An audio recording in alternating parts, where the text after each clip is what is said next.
IBI ndabivuga ndabizi ndabyiziko kuko hari kenshi usanga nasanga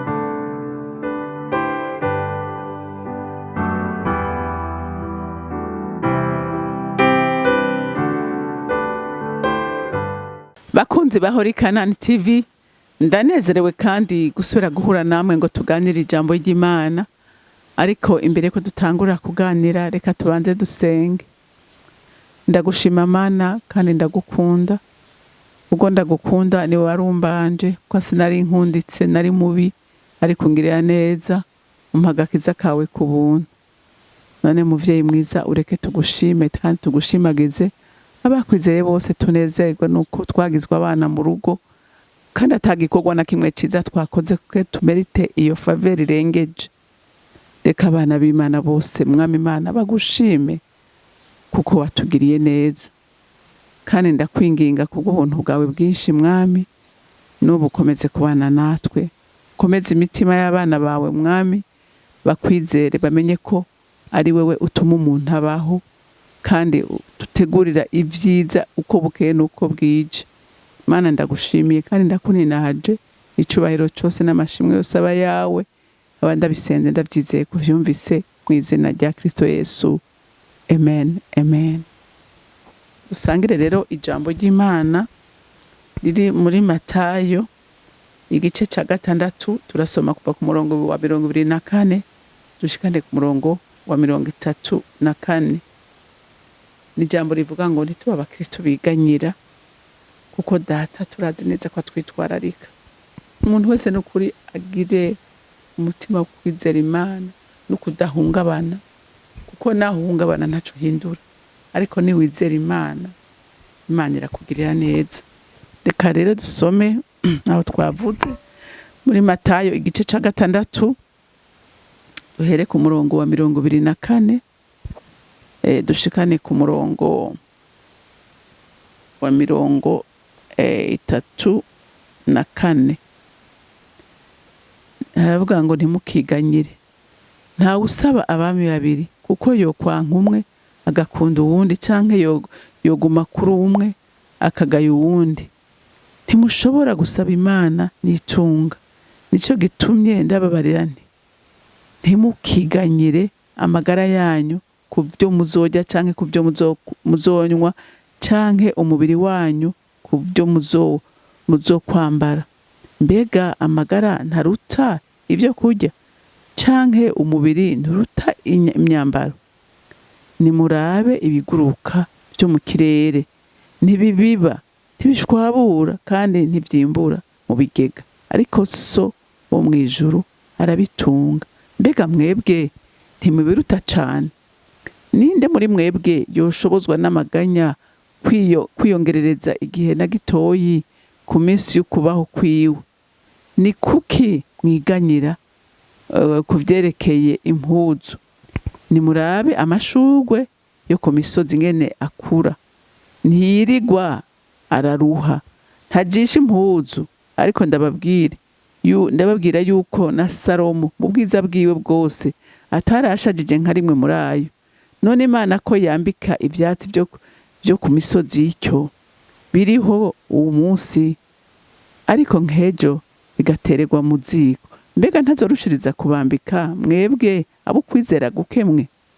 Nuko ntimukiganyire ngo tuzorya iki, tuzonywa iki canke tuzokwambara iki, kuko ivyo vyose abanyamahanga ari byo bitwararika, ariko so wo mwijuru arazi ko ivyo vyose mubikena. Ariko mubanze murondere ubwami bw'Imana no kugororoka kwayo, niho ivyo vyose muzovyongerwa. Ntimukiganyire ivyejo kuko umunsi w'ejo uzoba wiganyira ku vyawo, umunsi ukwiranye n'amagorwa yawo. Amen. Ijambo ry'Imana riratwihanije ryeruye ko dukwiye kureka kwiganyira. Bantu b'Imana, kwiganyira nasanze arakaga gakomeye.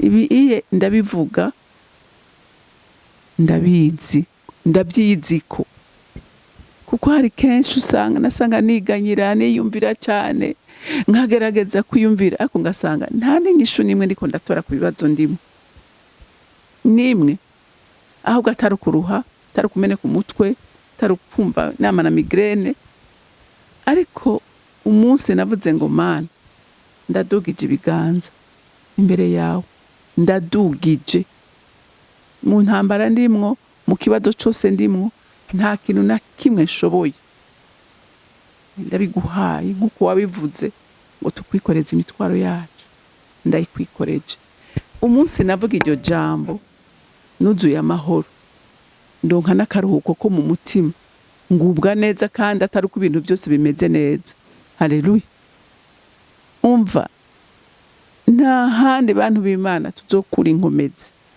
atari uguhanga amaso Imana tukayirekera ibyacu haleluya ijambo ry'Imana riravuze ngo naho twiganyira naho turira ibyo twokora byose ntacyo duhindura ariko iravuga ngo nitwizera Imana tukayirekera ingorane zacu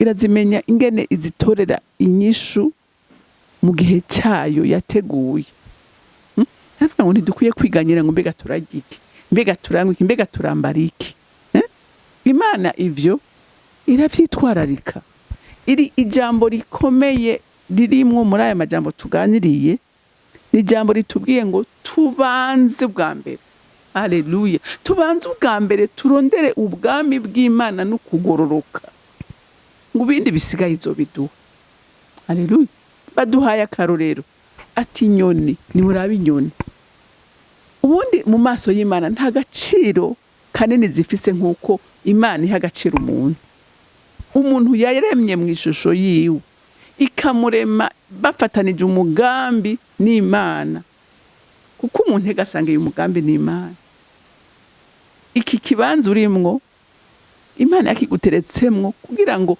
ugikoreremwo ivy'Imana yagushizemwo kugira ngo ubishitse muri ino si bishobore kubera umugisha Imana n'abantu haleluya aravuga ati none we kuri w'agaciro mu maso y'Imana waremwe mu ishusho y'Imana ni gute wo kwitwararika ivy'ujya ngo bikuraze ishinga ukora ibidakogwa uje mu busumu uje mu busambanyi uje mu kwicana kugira ngo uronke ibintu urumva ati gute ukora ibyo byose ati Imana ni wayigira iya mbere mu buzima bwawe izokugaburira ivyo izovyitwararika kuko yavyise inyongezo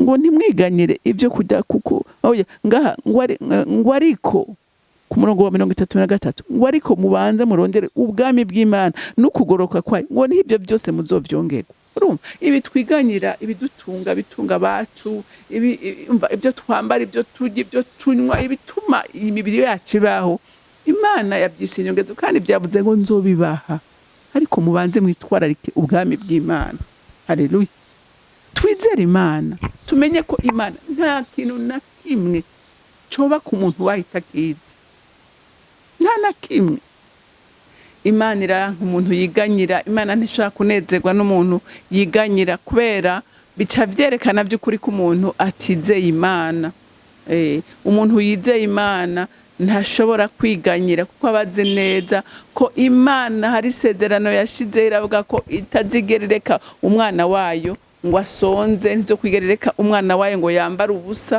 kuko n'ijambo ry'Imana ryatweretse neza ko ngo na Salomo naho yari umuntu w'umutunzi ngo ntiyigeze ashaza kunganya n'amashurwe ku misozi urana ko amashurwe ni meza asa neza kandi nta gaciro kanini afise imbere y'Imana amashurwe urabona aratoha umwanya muto ukabona asa neza ariko ku mugoroba ukabona amashurwe yumye ariko ngo Imana irayitwararika ikayashariza noneho ikavuga ngo umuntu wewe naremye mu ishusho ryanje umuntu jewe Imana nashize ahantu kandi nkaba ndamukeneye ko ankorera ibyiza ati ni gute jewe ngo umuntu ntashobora kumwitwararika ngo ndamuha ibimukwiriye nukuri iri jambo jewe ryansinze kandi nawe by'ukuri risubire gutsinde twizigira Imana tumenye ko Imana nta cito dukorera urabona Imana n'umuvyeyi wa twese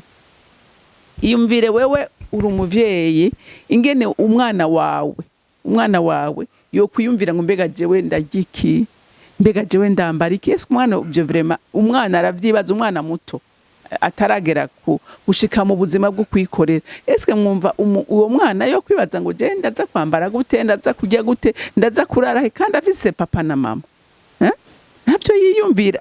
Arumva afise sécurité total, arazi ko papa mama bidemerde bakarondera ngene uwo mwana abaho, ingene yiga, ingene ajya, ingene yambara. N'Imana idushaka kuri urwo rugezo, idushaka kuri urwo rugezo aho tuyizera tukamenya ngo Imana niyo ipurvoya ikintu cyose dukeneye muri ubu buzima bwacu. Si kuvuga ko tudakora, oya, sindiko ndavuga ngo ntidukora, ariko icyo tudahambije ntidute ubwoko ngo twidoge. Imana ntiba yemeye ko icyo kintu tukironka. Icyo yatugeneye nta muntu n'umwe ashobora kugihagarika. Haleluya. Rero ntiwiganyire, siniganyire, kandi nutiganyira n'ukuri bikuduzamwe amahoro, bikuduzamwe amahoro ugatekana. Ndakunda Chris, devise yiwe iravuga ngo ntitwiganyire. Kwidoga ni bibi, kwidoga ni bibi, iri muri devise yiwe. Kandi umuntu atiganyira bituma yizera Imana, kandi Imana ibona uyizeye iranezerwa kandi ikagukorera n'ibirenze ivyo wayisavye. Iguha ibyo ukeneye kugira ngo ushobore kubaho uguwe neza kandi utekaniwe. Rero umuntu w'Imana ndakwinginga ngo wisengere, kwaba uri umuntu yidoga, wisengere kugira ngo by'ukuri umwidogo ukuvemo, ubwoba bukuvemo, umenye ngo Imana ishobora kugutererana. Haleluya. Uyironderana umwete, usenga Imana, ibisigaye irabiguha. Jewe hari naho mpora niyumvira nkaraba n'ubuzima abantu babayeho, ubwo nimubona ko ari Imana itugaburira. Umuntu yitegereje imishahara ahembwa, akaraba amahera yinjiza, akaraba n'amadepanse agera ku munsi cyangwa agera ku ndwi, ubona bijanye by'ukuri n'amahera wakoreye. Mona Mana itagikoroka mu miryango yacu. Rero Imana irakwitwararitse, Imana iranyitwararitse, Imana umva ntisinzira ntihunyiza ku bwawe nanje. Rero tureke kwidoga, kandi kureka kwidoga n'ukuri n'inyungu yawe, n'inyungu yanje. Umuntu yidoga yamana umunabi muri we, aranakenyuka kwera kwidoga kugira umutima mubi, bitera ingwara, bitera amagogwa. Rero ndakwifuriza muntu w'Imana uhora unezerewe wizeye Imana yawe kwidashobora kugutererana. Imana yo mwijuru ibampezagirire. Mana uri gitangaza, ndagushimira Mwami Imana urukundo dukunda, umva ngo ntiruserangurika. Umuririmbyi niwe yavuze ngo urukundo rwawe rusumba ukwezi kandi rusumba ngo n'izuba ngo nikuzimu rugerayo. Urukundo rwawe ruradukwiye twese Mwami Imana, nico gituma umwana w'umuntu adakwiye kwiheba, kuko wewe nukuri ijisho ryawe riratubona twese, kandi ukuboko kwawe kuradupfumbase twese, kuko we nta kikunanira. Mana ndagushimiye kandi ndakuninahaje, icubahiro cyose n'amashimwe yose aba yawe. Abandi bisenze ndabyizeye kuvyumvise mu izina rya Kristo Yesu. Amen.